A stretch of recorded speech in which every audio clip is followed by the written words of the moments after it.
నమస్తే, welcome to వేడిస్టల్ news. ముందుగా headlines. కర్నూలులో స్వర్ణాంధ్ర స్వచ్ఛంద్ర కార్యక్రమంలో పాల్గొన్న సీఎం చంద్రబాబు నాయుడు ఎన్నికల సమయంలో ఇచ్చిన కీలకమైన హామీలన్నీ ఒక్కొక్కటిగా అమలు చేస్తామని వెల్లడి.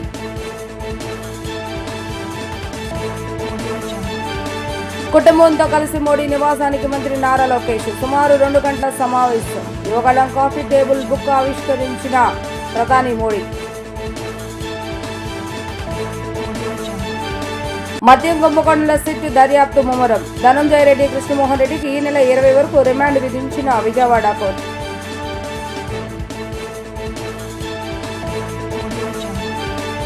ఎన్ని కష్టాలున్నా పేదల సంక్షేమం, రాష్ట్ర అభివృద్ధికి ఎలాంటి ఆటంకం కలగకుండా పాలన సాగిస్తున్నామని సీఎం చంద్రబాబు నాయుడు అన్నారు. ఎన్నికల సమయంలో ఇచ్చిన కీలకమైన హామీలన్నీ ఒక్కొక్కటిగా అమలు చేస్తున్నామని చెప్పారు. మహిళలకు ఉచిత బస్సు ప్రయాణం హామీని ఆగస్టు 15వ తేదీన స్వతంత్ర దినోత్సవం నాడు ప్రారంభిస్తామని ప్రకటించారు.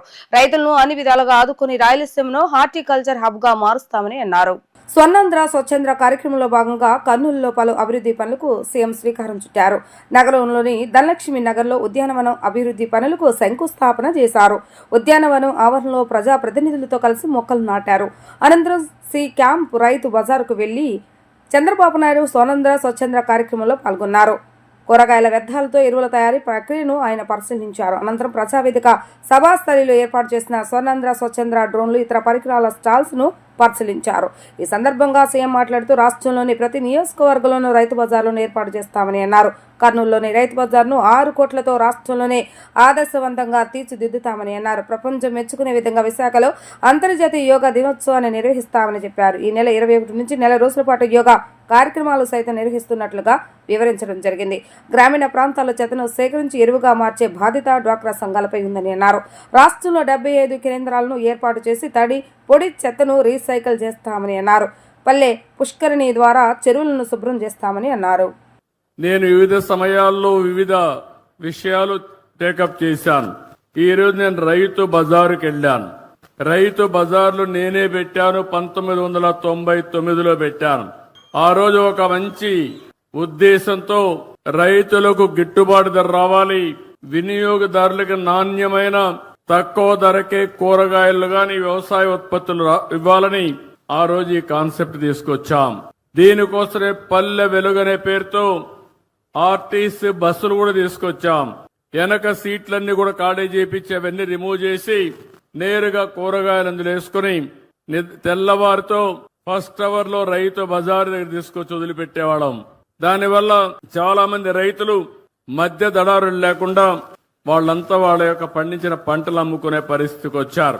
ఇంకో పక్కన ఎవరైతే వినియోగదారులు ఉన్నారో వాళ్ళంతా నేరుగా రైతు బజారుకి వెళ్తే నాణ్యమైనటువంటి సరుకులు దొరికేటివి, ఫ్రెష్ గా వెజిటబుల్స్ ఉండేటివి. అలాంటిది ఆ కాన్సెప్ట్ మీరు చూస్తే ఈ రోజు 125 రైతు బజార్లే మన దగ్గరున్నాయి. కానీ కారణాలు ఏదైనా కావచ్చు గాని కాలక్రమేణా దీనిపైన శ్రద్ధ పెట్టలేకపోయారు. ఈ రోజు నేను చూశాను, ఏదైతే ఇక్కడ చూసిన రైతు బజార్ని ఒక ఆదర్శంగా తయారు చేస్తాను. పక్కన భూమి ఉంది, 6 కోట్ల రూపాయలు శాంక్షన్ చేసి 1 సంవత్సరం లోపల అండర్ గ్రౌండ్ పార్కింగ్ కూడా పెట్టి ఒక బెస్ట్ రైతు బజారుగా తయారు చేసే బాధ్యత ఈ ప్రభుత్వం తీసుకుంటామని చెప్పి కూడా మీకు తెలియజేస్తున్నా. విశాఖపట్నంలో 10వ వార్షిక యోగా డే సెలబ్రేట్ చేస్తున్నారు. వారు అక్కడికి వస్తున్నారు. ప్రపంచం మెచ్చుకునే విధంగా ఈ యోగా డే చేపిస్తామని మీ అందరికీ హామీ ఇస్తున్నా. ఇది ఒక చరిత్ర. యోగా అనేది మన పూర్వీకులు మనకిచ్చినటువంటి వరం, ఒక వారసత్వం. ఈ విషయం మీరు గుర్తుపెట్టుకోవాల్సిన అవసరం ఉంది. అందుకే ఈ యోగా డేని ఒక నెల, ఈ నెల 21 నుంచి జూన్ 21 వరకు ఈ కార్యక్రమాన్ని చేస్తాం. కొన్ని లక్షల మంది ఆన్లైన్, ఆఫ్లైన్ లో ట్రైనింగ్ ఇస్తాం. కొంతమందికి సర్టిఫికెట్లు ఇస్తాం. ఇది ప్రపంచానికి మనం ఇచ్చే కానుక. ఆ సమయంలో దానివల్ల లాభం మనం పొందాల్సిన అవసరం ఉంది. దీనికి నేను శ్రీకారం చుడతానని మరొక్కసారి మీ అందరికీ హామీ ఇస్తున్నా. ఏదైతే నేను చెప్పానో మా ఆడబిడ్డలు బస్సుల్లో ఉచిత ప్రయాణ సౌకర్యం కూడా తొందరలోనే ఇస్తా. దీనికి కూడా ఆలోచిస్తున్నాను. అవసరమైతే ఆగస్టు 15న స్వాతంత్ర దినోత్సవాన తప్పకుండా మా ఆడబిడ్డలు అప్పటి నుంచి ఉచిత ప్రయాణ సౌకర్యం ఏర్పాటు చేసే బాధ్యత ఈ ప్రభుత్వానిది. కరెంటు ఉచితంగా ఇస్తాం. చాలా మంది పేదవాళ్ళకి ఇస్తున్నాం. అందరికి కాదు, పేదవాళ్లకు 200 యూనిట్లు ఎస్సీలకు ఉచితంగా ఇస్తున్నాం.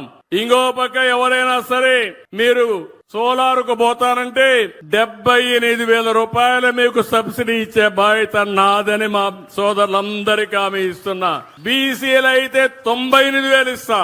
ఆ తర్వాత మీరు కరెంట్ ఛార్జీలు కట్టాల్సిన పనే ఉండదు. ఎస్సీలకు ఎస్టీలకైతే ఉచితంగా మీ ఇంటి పైనే కరెంటు తయారు చేసి వసతి ఏర్పాటు చేస్తాం. ఒకవేళ మీరు కరెంటు వాడుకొని మిగిలితే గ్రిడ్కి ఇస్తే ₹2.09 చొప్పున డబ్బులు కూడా మీ అకౌంట్ లో వేస్తా.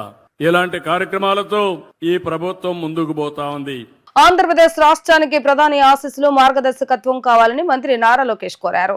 రాష్ట్ర పురోగతికి ప్రధానమంత్రి అందించిన నిరంతర మద్దతుకు కృతజ్ఞతలు తెలిపారు. జాతీయ భద్రత, దేశ అభివృద్ధిలో కీలక పాత్ర పోషించిన ప్రధానమంత్రి బలమైన నిర్ణయాత్మక నాయకత్వానికి ఆయన కృతజ్ఞతలు తెలిపారు. న్యూఢిల్లీలో ప్రధానమంత్రి నరేంద్ర మోడీని మంత్రి నారా లోకేష్ ఆయన సతీమణి బ్రహ్మణి కుమారుడు దేవాంశుతో కలిసి మర్యాదపూర్వకంగా కలిశారు. యువగలం కాఫీ టేబుల్ బుక్ ను ఆవిష్కరించి మొదటి ప్రతిని మోడీ అందుకున్నారు. ప్రధానితో జరిగిన ఈ సమావేశం లోకేష్ కుటుంబానికి ముఖ్యమైన మరపురాని భేటీగా కలకాలం నిలిచిపోతుంది. 2024 ఎన్నికలకు ముందు టీడీపీ జాతీయ ప్రధాన కార్యదర్శి నారా లోకేష్ చేపట్టిన చారిత్రాత్మకమైన 3,132 కిలోమీటర్ల పాదయాత్ర విశేషాలను ఈ కాఫీ టేబుల్ బుక్ లో పొందుపరిచారు. యువగలం పాదయాత్ర ఆంధ్రప్రదేశ్ లో ఎన్డీఏ కూటమి చారిత్రాత్మక విజయానికి బాటలు వేసింది. పుస్తకాన్ని ఆవిష్కరించిన ప్రధానమంత్రి పుస్తకంపై సంతకం చేసి లోకేష్ కు మరపురాని జ్ఞాపకంగా అందజేశారు. ఈ సందర్భంగా లోకేష్ కుటుంబాన్ని ప్రధాని ఆశీర్వదించారు. 2047 వికసిత్ భారత లక్ష్యానికి చేరుకోవడంలో ఆంధ్రప్రదేశ్ తన వంతు సహకారం అందజేసేందుకు దిశానిర్దేశం చేయాల్సిందిగా ప్రధానిని లోకేష్ కోరారు. ఏపీ మద్యం కుంభకోణం కేసులో అరెస్ట్ అయిన సీఎంఓ మాజీ కార్యదర్శి ధనుంజయ రెడ్డి, ఓఎస్డీ కృష్ణమోహన్ రెడ్డిలకు ఏసీబీ కోర్టు ఈ నెల 20 వరకు రిమాండ్ విధించింది. నిందితులిద్దరిని విజయవాడ జిల్లా జైలుకు తరలించారు. ప్రాసిక్యూషన్ తరపున జేడీ రాజేంద్ర ప్రసాద్, నిందితుల తరపున మాజీ అడ్వకేట్ జనరల్ శ్రీరామ్ వాదనలు వినిపించారు. సుమారు 3 గంటల పాటు కోర్టులో ఇరుపక్షాల వాదనలు జరిగాయి. నగదు కమిషన్ వ్యవహారంలో నిందితుల పాత్ర ఉన్నట్లుగా ఆధారాలు ఉన్నాయని ప్రాసిక్యూషన్ తరపున న్యాయవాదులు కోర్టుకు తెలిపారు. ఈ క్రమంలో ప్రాసిక్యూషన్ వాదనతో ఏకీభవించిన న్యాయమూర్తి ధనుంజయ రెడ్డి, ఓఎస్డీ కృష్ణమోహన్ రెడ్డికి ఈ నెల 20 తేదీ వరకు రిమాండ్ విధించారు.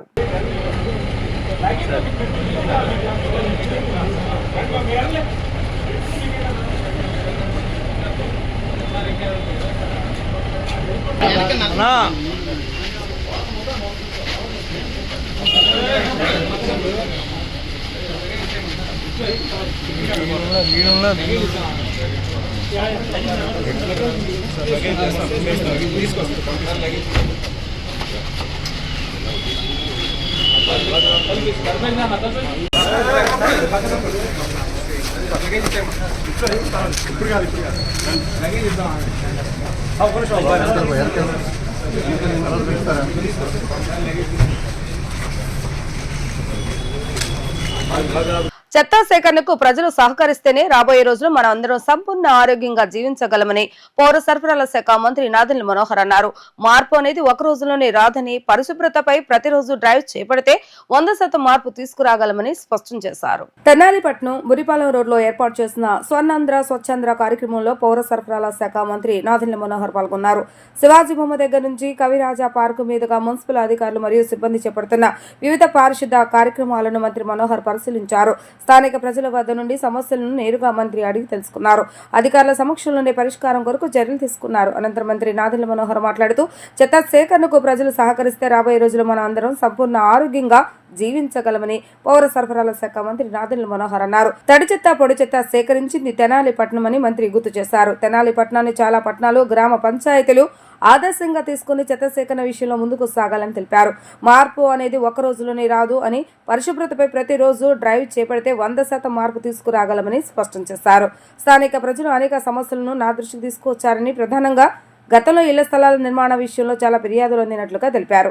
లబ్ధిదారుల నుంచి 3 లక్షల రూపాయల కాంట్రాక్టర్లు వసూళ్లు చేసి ఇళ్ల నిర్మాణం చేపట్టలేదని మంత్రి దృష్టికి తీసుకువచ్చారు. ప్రజల దగ్గర నుంచి డబ్బులు తీసుకుని ఇల్లు నిర్మించని కాంట్రాక్టర్లపై కేసులు నమోదు చేయాలని మంత్రి నాదెండ్ల మనోహర్ పోలీసులను ఆదేశించారు.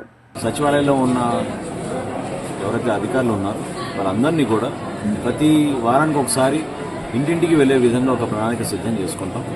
చిన్న చిన్న సమస్యలు తెలియకుండా పాపం చాలామంది రేషన్ కార్డు గురించో, పెన్షన్ గురించో, ఇళ్ల స్థలం గురించో వీటిపైన ఖచ్చితంగా మనం ప్రజలకి అందుబాటులో ఉండే విధంగా మనం మన ప్రభుత్వాన్ని వారి చెంత వరకే తీసుకెళ్ళాలి, చాలా అవసరం. అందులో భాగంగా ఇళ్ల స్థలాల గురించి విపరీతంగా కంప్లైంట్స్ వస్తున్నాయి. గతంలో 50,000 నుంచి 3 లక్షల రూపాయల వరకు వీళ్ళ దగ్గర తీసుకుని ఇళ్ల నిర్మాణం చేస్తామని చాలా అన్యాయంగా వాళ్ళు పాపం వడ్డీలకి అప్పు తెచ్చుకొని బంగారం కూడా అమ్మేసుకొని రోడ్లపైన వీధి పాలైన పరిస్థితులు ప్రతి వాళ్ళు కూడా కనిపిస్తుంది. నేను చాలా స్ట్రిక్ట్గా గతంలో చెప్పాను, పోలీసు అధికారులకు కేసులు నమోదు చేసి వీళ్ళని ఎట్టి పరిస్థితిలో వదిలే ప్రసక్తే లేదు. ఎవరైతే గతంలో ఈ కాంట్రాక్టులు తీసుకుని ఇంత మోసం చేశారో వాళ్ళకి ఒక బాధ్యత ఉంది. మరొకసారి మీ అందరి ద్వారా తెలుపుతున్నాను, 100% వాళ్ళకి బాధ్యత ఉంది. లేకపోతే వాళ్ళని వదిలే ఎట్టి పరిస్థితుల్లో కూడా వాళ్ళని వదిలే ప్రసక్తే లేదు. ఖచ్చితంగా దాని గురించి సీరియస్గా అవుతాం. మున్సిపాలిటీ నుంచి మేము కేటాయించిన నిధులు కూడా ఈ వర్షాకాలం లోపు రోడ్డు నిర్మాణం, కొత్త సిమెంట్ రోడ్డు నిర్మాణం కానివ్వండి, సైడ్ కాలువలు మరమ్మతులు చేయడం కానివ్వండి, స్టామ్ వాటర్ డ్రైన్స్ పైన ప్రత్యేకంగా దృష్టి పెట్టి దాదాపు 17 కాలువలు ఐడెంటిఫై చేశాం గత సంవత్సరం చేసినట్టుగానే.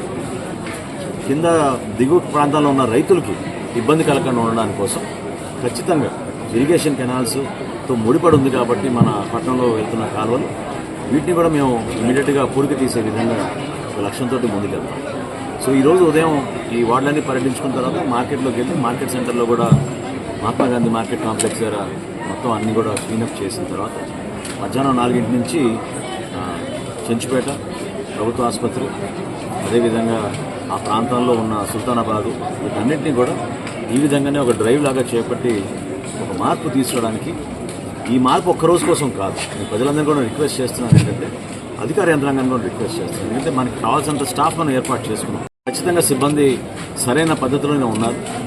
పొల్యూషన్ కంట్రోల్ నుంచి కూడా ఈరోజు అధికారులు వచ్చారు, వాళ్ళు కూడా సూచిస్తూ ఉన్నారు. ఎక్కడ కూడా లెగసీ వేస్ట్ ఉండకూడదంటే ఏ రోజుకి ఆ రోజు మన చెత్త సేకరణ జరగాలి. తడి చెత్త పొడి చెత్తకి దయచేసి మీరు సహకరించండి. భారతదేశంలో మొట్టమొదటి మున్సిపాలిటీ తడి చెత్త పొడి చెత్త మొదలుపెట్టింది గతంలో మన తెనాలి మున్సిపాలిటీయే. మనల్ని చూసి ఎంతోమంది ఆదర్శవంతంగా మార్పు తీసుకొచ్చారు. సో దయచేసి పౌరులందరూ కూడా నేను కోరుకునేది, మీరు దీంట్లో రండి, మీరు కూడా భాగస్వాములు అవ్వండి. ఈ కార్యక్రమాన్ని విజయవంతం చేసి మనం ప్రతిరోజు ఈ విధంగానే మన తెనాలిలో ఒక డ్రైవ్ లాగా మనం పెట్టుకుని మనం ఈ చెత్త సేకరణలో మీరు సహకరిస్తే రాబోయే రోజుల్లో మన బిడ్డలకి ఆరోగ్య సమస్యలు కానివ్వండి, స్థానికంగా ఈ దోమల సమస్య కానీ ఉండకుండా తప్పకుండా మేము నిర్ణయాలు తీసుకుంటాం. అదేవిధంగా కుక్కల గురించి కూడా మాకు ప్రస్తావించారు. ఈరోజు బాగా వీధి కుక్కలు ఎక్కువైపోయినా ఇబ్బంది పెడుతున్నాను. వాటిపైన కూడా గతంలో మనం ఒకసారి సమీక్షించుకున్నాం. కమిషనర్ గారికి మరొకసారి నేను చెప్పడం జరిగింది, తప్పకుండా యాక్షన్ చేసుకున్నాం. చైర్పర్సన్ గారిని కూడా నేను రిక్వెస్ట్ చేశాను ఒక సమగ్రమైన ఆలోచనతో అవసరం. ఎందుకంటే గతంలో ఉన్న చట్టాలు ఇప్పుడున్న చట్టాలు వేరు, కానీ ఏ విధంగా వాటిని మనం అధిగమించుకుని ముందుకు వెళ్ళాలి, ఏ విధంగా ప్రజలకు ఇబ్బంది కలగకుండా ఉండాలని దానిపైన తప్పకుండా మేము చేస్తాం. సో రాబోయే రోజుల్లో ఈ 2 నెలల లోపే వర్షాలు మనకి పూర్తి స్థాయిలో వచ్చే లోపే నేను చైర్పర్సన్ గారిని కమిషనర్ గారు కూడా కోరాను. ఇమీడియట్గా మనం కొన్ని వర్క్స్ టేకప్ చేసి ముంపు ప్రాంతాల్లో ప్రత్యేకంగా ప్రాధాన్యత ఇచ్చుకుంటూ ముందుకెళ్తాం. విజయవాడ ఎప్పుడు వచ్చినా తనకెంతో సంతోషంగా ఉంటుందని ప్రముఖ హీరోయిన్ మెహరీన్ అన్నారు. విజయవాడకు వస్తే తన సొంత ఇంటికి వచ్చిన అనుభూతి కలుగుతుందని తెలిపారు. విజయవాడ నగరంలో ప్రజలకు సకల సదుపాయాలు నానాటికి పెరిగిపోతున్నాయని అన్నారు. విజయవాడ నగరంలో ప్రముఖ హీరోయిన్ మెహరీన్ సందడి చేస్తుంది. రావర్పాడు ప్రాంతంలో నూతనంగా ఏర్పాటు చేసిన జావిద్ హబీబ్ బ్యూటీ సెలూన్ ను ప్రభుత్వ విప్ గన్నవరం నియోజకవర్గ ఎమ్మెల్యే ఎర్లగడ్డ వెంకట్రావు ప్రముఖ హెయిర్ స్టైలిస్ట్ జావిద్ హబీబ్ తో కలిసి లాంఛనింగ్ గా ప్రారంభించిన అనంతరం సెలూన్ ను పరిశీలించి ఇక్కడ అందిస్తున్న సేవల గురించి అడిగి తెలుసుకున్నారు. అనంతరం హీరోయిన్ మెహరీన్ మాట్లాడుతూ నేటి తరం యువతీ యువకులు అందానికి ప్రాధాన్యతను ఇస్తున్నారని, వారి అవసరాల నిమిత్తం ప్రముఖ జావిద్ హబీబ్ అత్యాధునిక సౌకర్యాలతో సెలూన్ ఏర్పాటు చేయడం అభినందనీయమని తెలిపారు. తాను కూడా హెయిర్ కి ప్రాధాన్యత ఇస్తానని, రకరకాల హెయిర్ స్టైలిస్ట్ చేయించుకుంటానని చెప్పారు. విజయవాడ నగర ప్రజలకు ఈ అవకాశాన్ని సద్వినియోగం చేసుకోవాలని పిలుపునిచ్చారు. గన్నవరం ఎమ్మెల్యే ఎర్లగడ్డ వెంకట్రావు మాట్లాడుతూ సాఫ్ట్వేర్ ఉద్యోగాన్ని వదులుకుని జావిద్ హబీబ్ లాంటి సెలూన్ ను నిర్వాహకులు తన నియోజకవర్గంలో ఏర్పాటు చేయడం సంతోషంగా ఉందన్నారు. ఈ ప్రాంత ప్రజలు బ్యూటీ సేవలను సద్వినియోగం చేసుకోవాలని పిలుపునిచ్చారు. అనంతరం ప్రముఖ హెయిర్ స్టైలిస్ట్ జావిద్ హబీబ్ మాట్లాడుతూ విజయవాడలో జావిద్ హబీబ్ 9వ సెలూన్ను ప్రారంభించడం జరిగిందన్నారు. ఆంధ్రప్రదేశ్, తెలంగాణతో పాటు ఇతర రాష్ట్రాల్లో జావిద్ హబీబ్ సేవలను విస్తరించినట్లుగా తెలియజేశారు. అనంతరం రావర్పాడు జావిద్ హబీబ్ బ్రాంచ్ సెలూన్ నిర్వాహకురాలు మైనం వీణా మాట్లాడుతూ కరెన్సీ నగర్, రావర్పాడు, ప్రసాదంపాడు, ఎన్కేపాడు ప్రాంత ప్రజలకు బ్యూటీ సెలూన్ను అందజేసేందుకు సెలూన్ ప్రారంభించడం జరిగిందన్నారు. తమ వద్ద hair colouring, pedicure, bridal makeup, manicure, hair cutting తదితర సేవలు లభిస్తాయని తెలియజేశారు. హెయిర్ సెలూన్ ప్రారంభోత్సవాన్ని పురస్కరించుకొని అన్ని రకాల సేవలపై 30% డిస్కౌంట్ అందజేస్తున్నట్లుగా తెలియజేశారు. ఈ అవకాశాన్ని ప్రజలు సద్వినియోగం చేసుకోవాలని ఆమె కోరారు. ఈ కార్యక్రమంలో ఎయిర్సెల్ నిర్వాహకులు ప్రశాంత్ తదితరులు పాల్గొన్నారు. ఈరోజు విజయవాడలో జావేద్ హబీబ్ హెయిర్ సాలోన్ ఓపెనింగ్ అయింది. సో చాలా హ్యాపీగా ఉన్నాను. అండ్ చాలా హార్డెస్ట్ కంగ్రాచులేషన్స్ టు వీణా గారు అండ్ మొత్తం family for inviting me here. And Javed Habib himself is here to come for this grand launch. So I wish them all the very best. చాలా మంచి salon మొత్తం చూసాను, చాలా బ్యూటిఫుల్గా ఉంది. ఐఎమ్ షూర్ సర్వీసెస్ కూడా చాలా మంచిగా ఉంటాను. Next time I come to Vijayawada, now I have a place every time I will come to for sure. Thank you so much. We are grateful then. Yes, please do give me the appointment because I think it's going to be always fully booked. And definitely, so please మీరు అందరూ every time you want to pamper yourself, definitely ఇక్కడికి వచ్చేయండి. And like he rightly said that he is for hair, if you ever think about hair, for a haircut or any hair services, the first name that comes in anyone's mind is Javed Habib. So I'm really glad that finally, you know, he decided to give a franchisee here in Andhra. I believe this should be the first one. I don't know. This is the ninth one. Oh wow, sorry. But yeah, so successful. but that's amazing. No, I know, like there are I think 1,000 plus salons everywhere all around. That's legal, illegal, one leg. Wow. Oh wow. Yeah, I see your face everywhere, almost on every salon. So that's amazing. So please మీరు అందరూ ఇక్కడికి వచ్చేయండి and definitely you will love it. And lots of love to you all. And I always love coming back to Vijayawada. So I'm so happy that you all keep calling me and give me all the love. ప్రతిసారి విజయవాడ రావడం ఎలా అనిపిస్తుంది? And I think Vijayawada people love me the most. I have seen that. If anytime Andhra, Telangana lo, if I feel that maximum where my fans are there, it's from Vijayawada. So yes. So I'm always very proud to come back here. Thank you. ఆ నియోజకవర్గంలో సోదరుడు ప్రశాంత్ ప్రారంభించినందుకు ఆయన wish all the best చెప్తూ రాబోయే కాలంలో విజయవాడ నగరంలో కానీ నా కాన్స్టిట్యున్సీలో కానీ ఇంకా మరిన్ని షోరూమ్లు ఓపెన్ చేస్తారని ఆశిస్తున్నాను. ఐటీ రంగంలో స్థిరపడిన అలానే అయినా కూడా ప్యాషనేట్తో వాళ్ళు ఇది ఓపెన్ చేసినందుకు once again I wish them all the best, and in future I hope like within a year or so we're going to extend the branches here. Thank you. Javed Habib brand is a brand which runs almost like 1,000 salon, and we are in 135 cities. We are in 27 states of India. So we are the brand of the country. We are not the brand of Hyderabad or Andhra. If we talk about Javed Habib is an education-based brand because we run 7 academies where we teach people how to cut hair, because you can make any beautiful looking, good-looking salon. But the main thing is the skilling. So we train the skilled people. What services we are offering? We are offering a good haircut. We are offering a beauty. We are offering a makeup. Matlab, if you want to look beautiful, handsome, trendy, or fashionable, only one place, that is called Javed Habib. That's why people call me the hair don. Oh, hair don is here. అలాగే ముందుగా జావిద్ సార్కి, మెహరీన్ గారికి, అలాగే తేజ గారికి thanks for coming and blessing us. And I'm so happy franchise తీసుకున్నందుకు. జావిద్ గారు వస్తేనే success వచ్చేసిందని అనుకుంటున్నాను. అలాగే ఇక్కడ చాలా ఫెసిలిటీస్ అనేవి లగ్జరియస్గా చాలా ఎమ్యూనిటీస్తో ప్రొవైడ్ చేశాము. ఇక్కడ ఎన్కేపాడు నుంచి ఇప్పుడు కరెన్సీ ఈ రాంవరపాడు వరకు ఏది ప్రీమియం సలూన్ అనేది లేదు. చాలా రీసెర్చ్ చేసి పెట్టడం అనేది జరిగింది.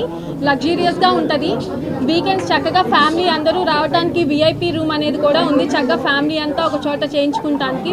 Please do come visit and pamper yourself. Thank you. Like pedicure, manicure, waxing and hair treatments and other facials, different of keratin treatments అన్నీ ఉంటాయండి. Please do visit. Yeah, bridal కూడా ఉంటుందండి. విఐపి రూమ్లో provide చేస్తాం. చాలా లగ్జరియస్గా ఉంటుంది. I hope promise మళ్ళీ ఒకసారి వస్తే కమ్బ్యాక్ అవుతారు. అండ్ ఇప్పుడు 30% ఆఫర్ అనేది రన్ అవుతుంది ఈ మంత్ ఎండ్ వరకు ఇప్పటి నుంచి. ప్లీజ్ ఈ లోపు వచ్చి హోప్ఫుల్లీ ఆఫర్ని క్లెయిమ్ చేసుకుంటారని అనుకుంటున్నాం. యా అవునండి, ఫ్యామిలీ మొత్తం కిడ్స్కి ఉంది, మెన్ మెన్కి ఉంది, ఉమెన్కి ఉంది, అందరికీ ఉంది. విఐపి రూమ్ అనేది అందుకే పెట్టింది. ఫ్యామిలీ ఈ మధ్య వీకెండ్ టైం స్పెండ్ చేయడానికి మాల్స్కి ఆడికే వెళ్తున్నారు. ఇప్పుడు సెల్ఫ్ కేర్ కూడా అవసరం కాబట్టి ప్యాంపర్ చేసుకుంటానికి ఇక్కడికి వస్తే చక్కగా విఐపి రూమ్లో అందరూ చక్కగా సరదాగా కూడా స్పెండ్ చేయొచ్చు. వైసీపీ పాలనలో కాలువల నిర్వహణ పనులను కూడా పట్టించుకోలేదని జలవనరుల శాఖ మంత్రి నిమ్మల రామానాయుడు విమర్శించారు. కానీ కూటమి ప్రభుత్వం రైతు పక్షపాతిగా పనిచేస్తుందని చెప్పారు. పంట కాలువలు, డ్రైన్లు మరమ్మతుల కోసం సర్కారు 344 కోట్లు కేటాయించినట్లుగా తెలిపారు. పశ్చిమ గోదావరి జిల్లా పాలకొల్లో పలు అభివృద్ధి పనులకు నిమ్మల రామానాయుడు శంకుస్థాపన చేశారు. సందర్భంగా ఆయన మాట్లాడుతూ కాలువల వెంబడి 10 లక్షల లోపు పనులకు సాగునీటి సంఘాల ఆధ్వర్యంలో 10 లక్షలు దాటితే 7 రోజులలోపు షార్ట్ టెండర్లు పిలిచేలా అధికారులకు సూచించినట్లుగా తెలిపారు. కాలువల వెంట గ్రావెల్ రోడ్లు, కాంక్రీట్ గోడలు నిర్మిస్తున్నట్లుగా చెప్పారు. వీటితో కాలువల నుంచి మట్టి, తూడు, గొర్రపు డెక్కల తొలగింపు పనులు చేపట్టామని వివరించారు. ఈ నెలాఖరు నాటికి పనులు పూర్తి చేసేలా ఇరిగేషన్ అధికారులకు ఆదేశాలు ఇచ్చినట్లుగా ఆయన వెల్లడించారు.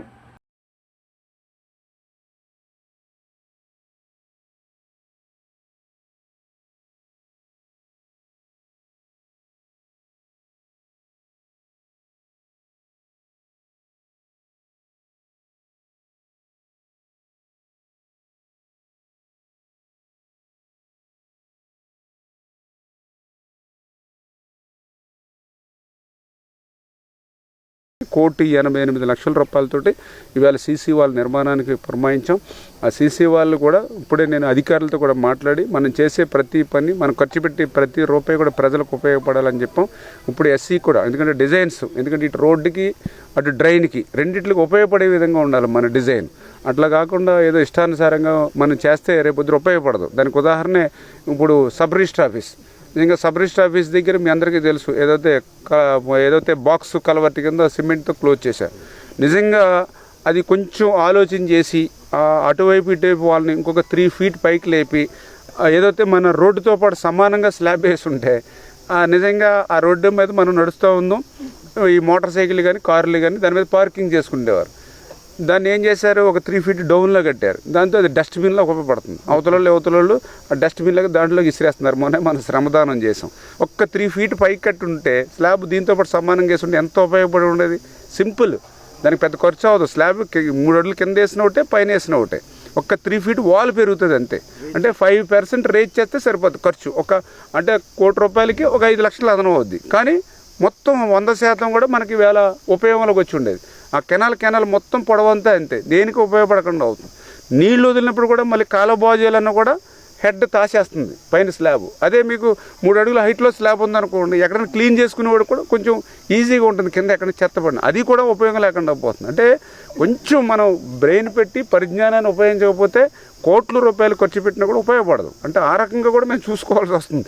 అంటే ఈ డబ్బులు తేవడమే కాదు, టెండర్లు కూడా ఇప్పుడు ఇలాంటి సీసీ వాల్స్, లేకపోతే బ్రిడ్జిలు, లేకపోతే కన్స్ట్రక్షన్స్ వర్క్స్ అంటే కూడా ఏజెన్సీలు ముందుకు రావట్లేదు. మళ్ళీ వాళ్ళని వెళ్ళి రిక్వెస్ట్ చేసి ఇవ్వాల్సి వస్తుంది. ఏదైనా రోడ్లు పనులు అంటే కొంచెం తొందరగా పరిగెత్తుకుంటూ వస్తున్నారు, కానీ ఇలాంటి క్లిష్టమైనటువంటి పని అంటే రావట్లేదు. ఇవన్నీ బ్యాలెన్స్లు చేసుకుని ఈ పాలకొల్లు ప్రజలు రుణం తీర్చుకోవాలి. ఈ పాలకొల్లు ప్రజలు ఏదైతే నన్ను ఆశీర్వదించారో వాళ్ళకి భవిష్యత్తులో మళ్ళీ మన పేరు స్థిరస్థాయిగా గుర్తుండిపోయే పనులు చేయాలనేటువంటి దృఢ సంకల్పంతో ఈ రకంగా మల్టిపుల్గా వర్క్ చేస్తూ ఆ పనులు ఒక్కొక్కటి సజావుగా చేయడానికి ప్రయత్నం చేస్తూ ఉన్నాం. అంచేత దయ ఉంచి ఎవరైతే ప్రజలు కానీ రైతాంగం కానీ ఈ ప్రభుత్వం తెలుగుదేశం, జనసేన, బీజేపీ ప్రభుత్వం చేస్తున్నటువంటి ఈ పనుల్ని, కృషిని అందరూ కూడా దృష్టిలో పెట్టుకోవాలని చెప్పి మీ ద్వారా అందరూ కూడా తెలియజేసుకుంటున్నాం. ఆపరేషన్ సింధూర్ ద్వారా దేశ సత్తా చాటిన త్రివిధ దళాలకు మద్దతుగా రాష్ట్ర వ్యాప్తంగా కూటమి పార్టీల ఆధ్వర్యంలో తిరంగా ర్యాలీలు నిర్వహిస్తున్నామని కేంద్ర సహాయ మంత్రి పెమ్మసాని చంద్రశేఖర్ అన్నారు. సైన్యానికి మద్దతుగా మేమున్నామనే భరోసాను వారిలో నింపేందుకు ఈ తిరంగా ర్యాలీ చేపట్టామని తెలిపారు. దేశ ప్రయోజనాల కోసం ప్రధాని మోడీ సరైన సమయంలో సరైన నిర్ణయం తీసుకున్నారని ఆయన స్పష్టం చేశారు. భారత స్త్రీల నుదుటి తిలకాన్ని హరించిన ఉగ్రమోకలపై ప్రధాని మోడీ, నరేంద్ర మోడీ నేతృత్వంలో ఇండియన్ త్రివిధ దళాలు పాకిస్తాన్పై ముప్పెట దాడి చేసి విజయం సాధించిన నేపథ్యంలో గుంటూరులో తిరంగా ర్యాలీ నిర్వహించారు. ఈ ర్యాలీలో కేంద్ర సహాయ మంత్రి పెమ్మసాని చంద్రశేఖర్, బీజేపీ రాష్ట్ర ఆర్గనైజింగ్ సెక్రటరీ నూకల మధుకర్, పౌర సరఫరాల శాఖ మంత్రి నాదెళ్ల మనోహర్, ఎమ్మెల్సీ ఆలపాటి, స్థానిక ఎమ్మెల్యేలు మహమ్మద్ నజీర్ అహ్మద్ బి రామాంజనేయులు బీజేపీ అధ్యక్షుడు తిరుపతిరావు తదితరులతో కలిసి పాల్గొన్నారు. ఈ సందర్భంగా పెమ్మసాని మాట్లాడుతూ 26 మంది అమాయకులను మతం పేరుతో అతి కిరాతకంగా హత్య చేశారన్నారు. భారతదేశాన్ని భయపెట్టాలనుకున్నారు, ఐక్యతను దెబ్బతీయాలనుకున్నారు. అయితే భారత్ ఇలాంటి ఉగ్రదాడులు పీచం అనుసరిస్తుందని ఊహించలేకపోయారని అన్నారు. భారతదేశం ఉదయిస్తుందే కానీ భయపడదు అని టెర్రరిస్టులు తెలుసుకోలేకపోయారు. ఈరోజు భారతదేశం అత్యంత అభివృద్ధి చెందినటువంటి ఆర్థిక వ్యవస్థ, 5వ ర్యాంకులో ఉన్నటువంటి ఆర్థిక వ్యవస్థ. మరి ఈరోజు పాకిస్తాన్ ఆర్థిక వ్యవస్థ చూస్తే ఒక తమిళనాడు స్టేట్ తో పోటీ పడే స్థాయికి వచ్చారు తప్పించి భారతదేశంతో పోటీ పడే స్థాయికి లేదు. ఇటువంటి పరిస్థితుల్లో దేశ ఐక్యతను, పురోగవృద్ధిని అడ్డుకోవాలని పన్నినటువంటి టెర్రరిస్టుల పన్నాగం. అయితే భారత ఐక్యతను ఎవరూ దెబ్బతీయలేరు.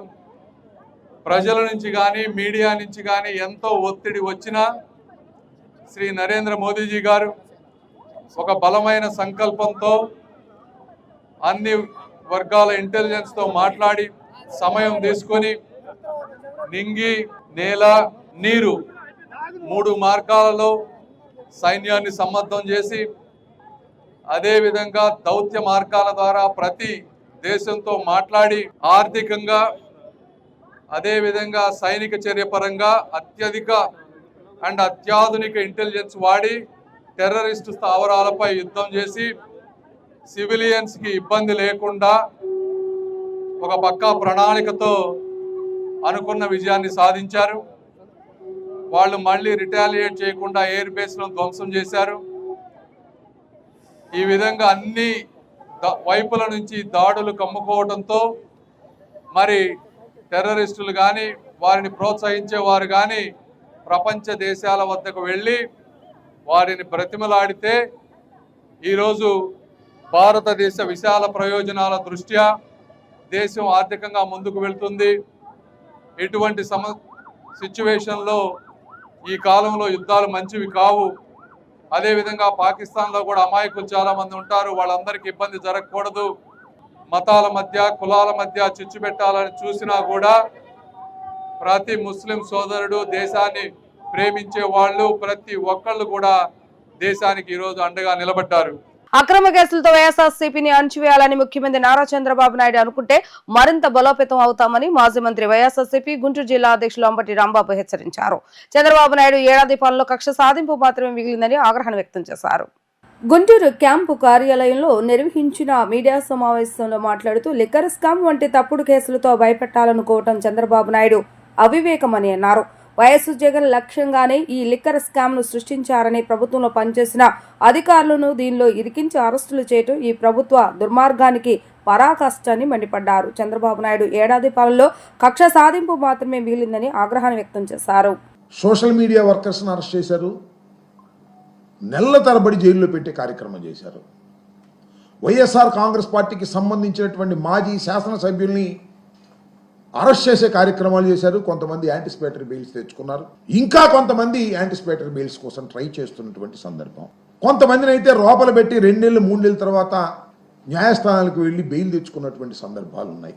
మళ్ళీ లేటెస్ట్గా ఒక దుర్మార్గమైనటువంటి కార్యక్రమానికి తెరలేపారు. నిన్న retired IAS officer Dhanunjaya Reddy గారు చాలా 60 సంవత్సరాల దాకా, అంటే సుమారుగా 30-40 సంవత్సరాలు ఐఏఎస్గా పనిచేసి అనేక కీలకమైనటువంటి పోస్టుల్లో, ఈవెన్ చంద్రబాబు నాయుడు గారు ముఖ్యమంత్రిగా ఉన్న సమయంలో కూడా అనేక కీలకమైన బాధ్యతలు పోషించినటువంటి ధనుంజయ రెడ్డి గారు, కృష్ణమోహన్ రెడ్డి గారు, ఇద్దరు అధికారుల్ని జగన్మోహన్ రెడ్డి గారి హయాంలో సీఎంఓలో పనిచేశారనేటువంటి ఉద్దేశంతో నిన్న వారిద్దరిని అరెస్ట్ చేశారు. ఈ సంవత్సర కాలం అంతా కూడా అరెస్టుల పర్వం. అరెస్టులు చేయటం, బెదిరించటం, ఈ కార్యక్రమానికి చంద్రబాబు నాయుడు గారు ఆయన అబ్బాయి తోడై ఇద్దరు కలిసి చేస్తున్నటువంటి కార్యక్రమం. లిక్కర్ ఈ రాష్ట్రంలో నియంత్రించాలి అనేటువంటి ఉద్దేశంతో జగన్మోహన్ రెడ్డి గారు టోటల్గా లిక్కర్ అంతా కూడా ప్రభుత్వమే అమ్మింది. ప్రైవేటు వాళ్ళకి ఎవరు అమ్మలా, ప్రైవేటు వారు ఎవరు దీనిలో జోక్యం చేసుకోవాలా. ప్రభుత్వమే అమ్మినటువంటి సందర్భం. టైం టు టైం అమ్మారు. లిక్కర్ అమ్మకాలు తగ్గించేటటువంటి కార్యక్రమం చేశారు, పెంచే కార్యక్రమం చేయలే. ఇవాళ చంద్రబాబు నాయుడు గారు పెంచే కార్యక్రమం చేస్తున్నాడు. తొమ్మిది దగ్గాయి వాళ్ళు వీళ్ళు ఆయనకు కావాల్సిన అందరూ ఈ స్కామ్లో దొరబడుతున్నారు. బెల్ట్ షాపులు పెడుతున్నారు, పర్మిట్ రూములు పెడుతున్నారు, ఉన్నదాని మీద ఇంకొక 10 రూపాయలు అదనంగా వేసి అమ్ముతున్నారు, రాత్రులు అమ్ముతున్నారు. దాని దుంపదగా మన స్విగ్గీ అని ఉంటుంది కదా, ఫుడ్ కావాల్సి వస్తే ఏదైనా ఇంట్లో ఆడవాళ్ళు వండుకోకపోతే ఇమీడియట్గా ఫోన్ చేస్తే స్విగ్గీ నుంచి ఫుడ్ వస్తుంది పలానా హోటల్ని. ఇప్పుడు ఏ బ్రాండ్ కావాలంటే ఆ బ్రాండ్ స్విగ్గీలాగా ఇంటికి తీసుకొచ్చి పరిస్థితి తీసుకొస్తున్నారు. అంటే బాగా తాగండి తాగండి తాగండి అనేటువంటి కార్యక్రమం చేస్తున్నారు. అప్పుడు స్కాములు జరుగుతాయా, ఇప్పుడు స్కాములు జరుగుతాయి? నేను అడుగుతా ఉన్నా. నియంత్రణ చేసేటటువంటి కార్యక్రమం చేస్తే స్కాములు జరిగినాయి అంటున్నారు. ఏమి లేదు, స్కాములు లేవు, ఏమి లేవు.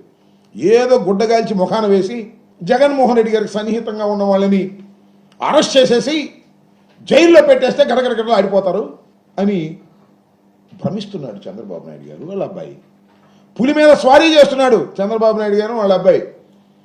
పులి స్వారీ ఆగిపోతుంది. నేను ఎప్పుడో సరే టక్కన ఆ పులే మిమ్మల్ని తింటది, గుర్తుపెట్టుకోమని మనవి చేస్తున్నాను.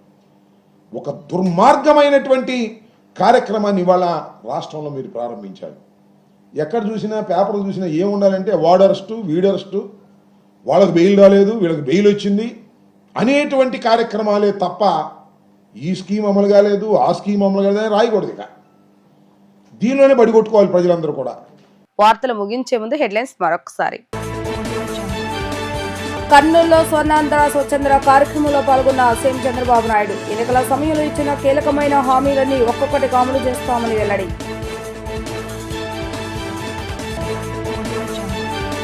కుటుంబంతో కలిసి మోడీ నివాసానికి మంత్రి నారా లోకేష్ సుమారు 2 గంటల సమావేశం. యువగళం కాఫీ టేబుల్ బుక్ ఆవిష్కరించిన ప్రధాని మోడీ.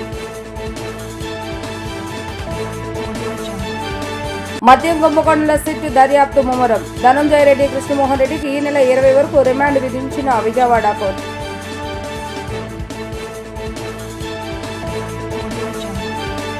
ఇవి రోజు వార్తా విశేషాలు. మరలా తిరిగి ప్రసారం వార్తలు మళ్ళీ కలుద్దాం. అంతవరకు సెలవు, నమస్కారం.